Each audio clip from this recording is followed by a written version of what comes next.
নমস্কার বন্ধুরা।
সমস্ত সবজিগুলো ভেজে নেওয়া হয়ে গেছে।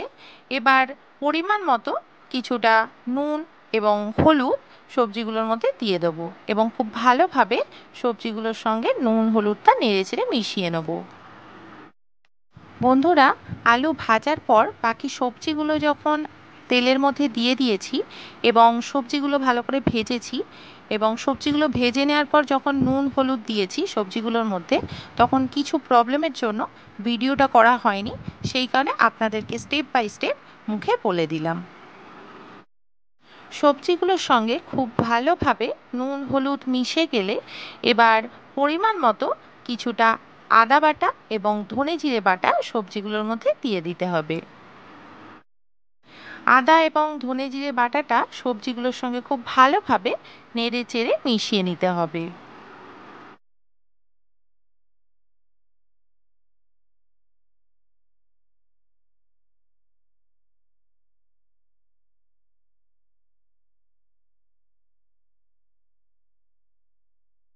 এবার সবজিগুলোর মধ্যে দুটো চেরা কাঁচা লঙ্কা এবং কিছুটা পরিমাণে গোলমরিচ গুঁড়ো দিয়ে দেবো এবং সবজিগুলোর সঙ্গে আবারও ভালোভাবে কাঁচা লঙ্কা এবং গোলমরিচ গুঁড়োটা নেড়েচেড়ে মিশিয়ে নেব।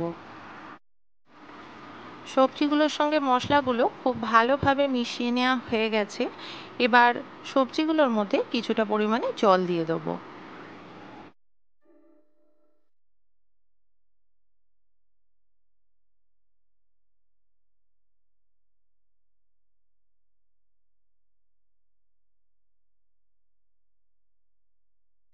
জলের সঙ্গে সবজি এবং মশলাগুলো খুব ভালোভাবে নেড়েচেড়ে মিশিয়ে নেব।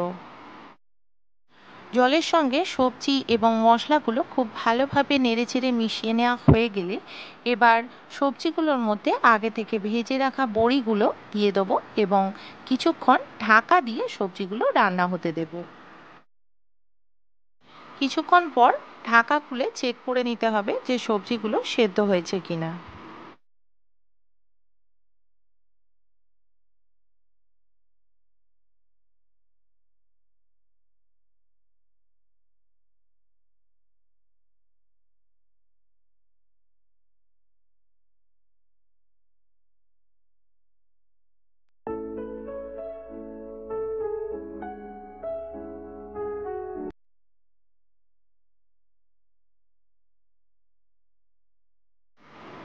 ঝোলের সবজিগুলো সব সেদ্ধ হয়ে গেছে। এবার ঝোলটা একটি পাত্রে ঢেলে নেব।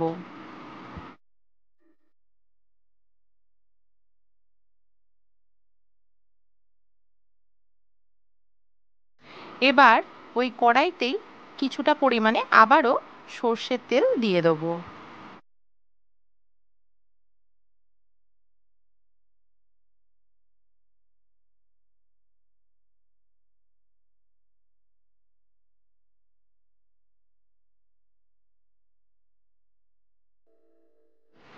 সর্ষের তেলটা গরম হয়ে গেছে।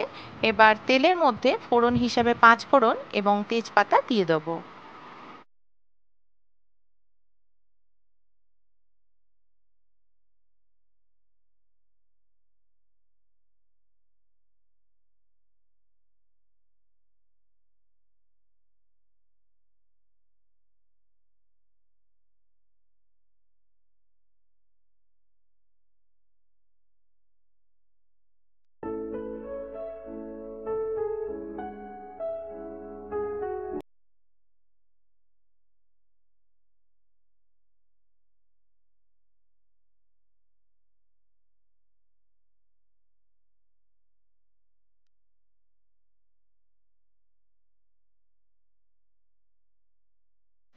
ফোড়নটা ভাজা হয়ে গেলে এবার ঝোলটা তেলের মধ্যে দিয়ে দেবো এবং ঝোলটা ভালোভাবে সাঁতলে নেব।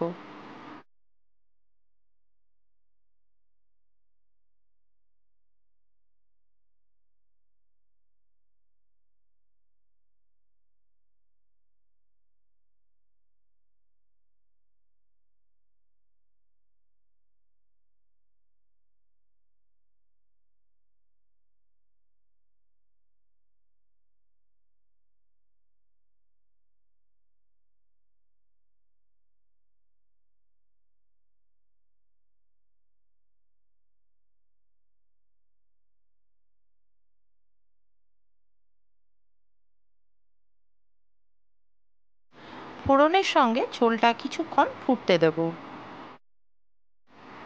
বন্ধুরা, বড়ি দিয়ে সবজির ঝোল তৈরি হয়ে গেছে।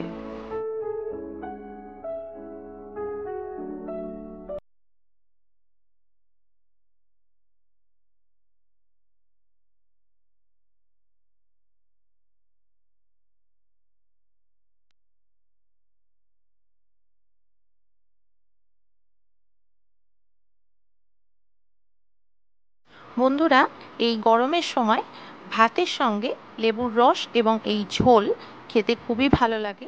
আপনারাও এইভাবে এই পদ্ধতিতে বড়ি দিয়ে সবজির ঝোল আপনাদের বাড়িতে বানিয়ে দেখবেন। রেসিপিটি ভালো লাগলে আমাকে কমেন্টস করে অবশ্যই জানাবেন এবং ভিডিওটি ভালো লাগলে আমাদের এই ভিডিওটিকে লাইক এবং শেয়ার করবেন আর আমাদের চ্যানেলটিকে সাবস্ক্রাইব করবেন। আমার সকল বন্ধুরা ভালো থাকবেন, সুস্থ থাকবেন। নমস্কার।